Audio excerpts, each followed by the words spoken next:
Kernavės dvaras. Surasti šią vietą nieko apie ją nežinančiam būtų sudėtinga. Vykti reikėtų Kriveikiškio gatve, o jos pabaigoje vešlių liepų apsuptyje medinis apleistas pastatas. Rūmais šį objektą sunku pavadinti, tačiau teritorijoje kitų praeitį menančių nei gyvenamosios, nei ūkinės paskirties pastatų nėra. 1809 metais kartografas sudarydamas Kernavės apylinkių žemėlapį braižo pastatų kontūrus ir net piešia pačius rūmus. Tiesa tipinius, tinkamus bet kuriai to meto dvarvietei pažymėti. Tarpukaryje Širvintų fotografas Ibedas fiksuoja Kernavės piliakalnių vaizdus. Į kadrą patenka dvaro pastato stogas ir baltas kaminas. 1944 metais darytoje vokiečių nuotraukoje iš oro dvarvietės vietoje galima atrasti keletą pastatų. Tai ir visa ikonografinė medžiaga. Skurdi kaip ir šių dienų vaizdas. 20 amžiaus pabaigoje nedaug trūko, kad ši teritorija pasikeistų visiškai. Vartom seną bylą ir labai įdomi istorija atsiskleidžia, kad jau tautinio atgimimo laikotarpio 88 pabaiga, 89 metų pradžia keliauja iniciatyva, kad Kernavėje Archeologijos ir istorijos muziejaus rezervato prieigose turėtų atsirasti mokslinė archeologinė bazė, kartais vadinama ir kempingu, 50-60 asmenų. Na ir buvo parengtas detalus projektas. Pagal projektą matom, kad komplekso pavadinimas Kernavės muziejaus rezervato sezoninė mokslinio tyrimų bazė. Buvo gražiai numatyta, kad Kernavės rezervato prieigose, o tai yra tai, ką mes vadinam dabar Kriveikiškio dvarvietės teritorijoje, atsiranda 6 medinių namelių mokslinių tyrimų bazė. Realybė tokia, kad iš 6 šiuo metu turim tik tai 2. Ir turbūt ta situacija 89-90 metų, kai dėl ekonominės krizės, infliacijos ir panašiai, buvo sugebėta pastatyti tik tai 2. Dviejose mokslinių tyrimų bazės nameliuose kasmet apsigyvena praktiką atliekantys Vilniaus universiteto istorijos fakulteto studentai, būsimieji archeologai. O šiai pamainai pasisekė, nes tyrimas objektas vos už kelių žingsnių nuo gyvenamosios vietos. Dėliojant tyrinėjimus strateginius planus, teko atlikti parengiamuosius darbus. Dvaro teritorija tyrinėta su georadaru. Tai prietaisas, gebantis elektromagnetiniais impulsais aptikti po žeme esančias struktūras ir objektus. Archyvuose ieškota su dvarviete susijusių dokumentų.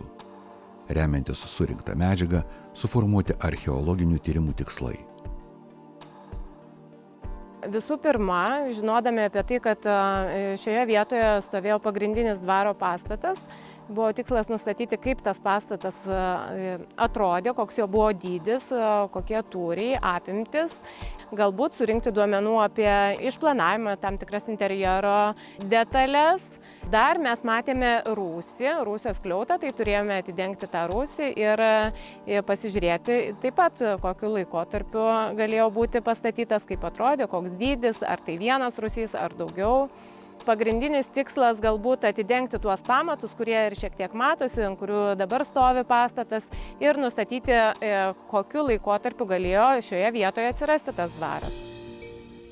Kernavės dvaras kaip didžiojo kunigaikščio dvaras, tai pirmą kartą jau jo valdytojas Buivydas minimas 1398 metais, paskui greičiausiai to dvaro vietininkų valdytojų buvo Astikas, tai yra 1413 metai. Horodlės unija, prie kurios prikabintas Astiko antspaudas su nurodymu, kad Kristin Astik de Kernov, reiškia iš Kernavės. Bet tuo metu, matomai, dvaras buvo dar ne šioje vietoje, kaip aš manau, o greičiausiai dvaras buvo ten, kur dabar Klebonija, ir tik tai po Vytauto didžiojo fundacijų, po bažnyčios pirmos statybos ir pirmos parapijos įsteigimo čia apie 1420 metus, ta dalis senesnė prie pat piliakalnių esanti ir Pilies kalnė, jie atiteko bažnyčiai, O dvaras pradeda kurtis naujoje vietoje. 16 ir 17 ir 18 amžiuje čia irgi mes randame pakankamai garsių pavardžių. Čia ir kunigaikščiai Podberėskiai ir kunigaikščiai Giedraičiai figūruoja. Čia figūruoja Belazarų giminė, susigiminiavusi su pacais. Čia seniūnais savo metu 18 amžiuje buvo despot Zenovičių giminės atstovai ir daug kitų garsių asmenybių. Atidengti pastato pamatai, valomas rūsys ir netikėtas radinys, iškrentantis iš viso tyrinėjimo objekto konteksto. Prie rūsio išorinės sienos aptiktas lobis. Lietuviški sidabriniai ilgieji galėjo tapti rūsio statytojų laimikiu, tačiau atiteko archeologams. Kokios aplinkybės 14 amžiaus Kernavės gyventoją privertė paslėpti šį nemenką turtą, galima spėlioti. Tačiau tyrimai rodo, kad 14 amžiuje jokia intensyvi ūkinė veikla šioje vietoje nevykdyta. Archeologija pirmiausiai rodo, kad šioje vietoje ankstesni negu 18 amžiaus radiniai yra labai negausus. Ir prisiminus ankstesnius tyrinėjimus dvaro, kurios vykdė 1992 metais Adolfas Jankauskas ir kurie vyko ten ryšium su vandentiekio įvedimo į archeologinių tyrimų bazę, tai ten buvo rasta labai turtinga koklių kolekcija, kur yra ir herbinių koklių, yra ir 16, 17 amžiaus, 18 amžiaus koklių. Na, tai mes galime aiškiai pasakyti, kad tai yra būdinga dvarui medžiaga ir įrodo, kad dvaras čia buvo ilgai naudojamas ir visą laiką egzistavo. Ta, ką dabar turim, tai turim iš esmės 18 amžiaus pabaigos dvaro pamatus. Tas dvaras buvo gana greit išgriautas, išardytas ir iš jo likučių matomai ir dar panaudojant dalį kažkokios medienos buvo pastatytas dar vienas pastatas, mažesnis. Jo fragmentų mes matome kitoje dalyje. Mes matome, kad tą senesnį 18 amžiaus pamatą dengia ant griuvenos sluoksnio ir ant žemių tiesiog kažkoks dar vėlesnis horizontas ir grindų plytelės. Čia mes aiškiai matome, kad 18 amžiaus dvaro pakankamai didelio pastato su labai rimtais kampiniais akmenim, didžiuliais tokiais granito luitais, su gražiai suformuotų, tinkuotų pamatų ir tokiu praplatintų, kad jis neperšautų grindis, jis yra pakankamai platus tas pamatas ir jo aukštis, dydis, viskas atitinka tą 18 amžių. Tai vat čia aiškiai yra vienas laikmetis, bet nieko nėra senesnio. Matome, kad dvaras tai buvo didelis stačiakampis, vos ne 300 kvadratinių metrų užimantis vieno aukšto pastatas, bet pakankamai solidus, pakankamai gražus, su daug kambarių.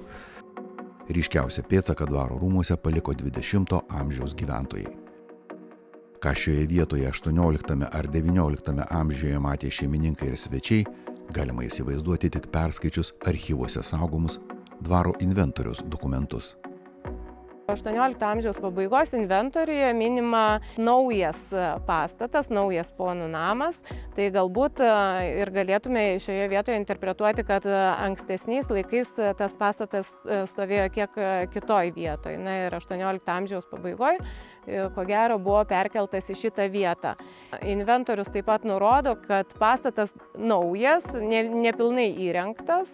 Na, kokia jo būklė paskui, aišku, sunku pasakyti, bet 19 amžiuje mes jau irgi turime inventorių, kuriame nurodoma, kad pastatas su akmeniniais pamatais. Inventoriuose nurodoma, kokios patalpos sudarė tuos pastatus. Jeigu pastatai šildomi, kokios krosnys, kiek tų krosnių, kokie židiniai, kokios spalvos, tarkim, kokliai naudoti. Na ir labai svarbu ir įdomu tai, kad Taip pat galima rekonstruoti, kaip atrodė vidaus išplanavimas. Tarkime, įeinant pro pagrindinį įėjimą, patenkame į menį, iš menės patenkame į kamarą, į garderobo patalpą. Tai vat, tokių detalių galime rasti ir bandyti atkurti, kaip atrodė tie statiniai viduje. Vieno kambario avarinės būklės namas. Tai ir viskas, kas liko iš buvusių dvaro valdytojų rūmų. Vertinant liekanas, praeities ženklų galima ieškoti tik vienoje išlikusioje sienoje. Iš XIX amžiaus ir turim čia dar tą kampelį, Vynis Kaltinės visos. Va, kalviškos čia visur eina ir langų rėmai dar senesni panaudoti. Šitos detalės dar tokios šiek tiek senesnės, va, ir čia visur naudotos dar kalviškos Vynis. Tai va šitas fragmentas senesnis. Dabartiniam pastate, kuris išliko, mes matome jau visišką šios vietovės nuosmukį, kai pastatas tiesiog pjaustomas gabalais, jis jau neišlaiko savo pirminių proporcijų, su kažkokiam išpjovom nuo senesnės konstrukcijos. Na, jau čia yra visiškas subagynas ir jis greičiausiai jau iš to laikotarpio, kai čia gyveno paskutinis namo savininkas, vienas iš brolių Švedavičių, kuris neturėjo šeimos, jis vienas gyveno, čia yra kolūkio laikai jau. Na ir tos varganus likučius jau pasvyrusio tokio pastato mes dabar ir matome. Pastatas buvo apleistas, sunyko ir jau kai pradėjom archeologinius tyrimus Kernavėj, jau buvo negyvenamas, jame tik kažkas laikė vieną arklį. Atkasti 18 amžiaus pamatai ir rūsys bus konservuojami, o ateities perspektyvas galime dėlioti vėl atvertus prieš 30 mečius braižytus planus ir aprašytas vizijas. Projekte buvo numatyta ir seno dvaro pastato sutvarkymas. Na, realybėj matom, kad tie projektiniai sprendimai nuo 89 metų nėra realizuoti iki šių dienų. Tai galbūt praėjus daugiau nei 30 metų yra minčių, kad galbūt galima būtų tuos geras idėjas pratęsti ir 21 amžiui.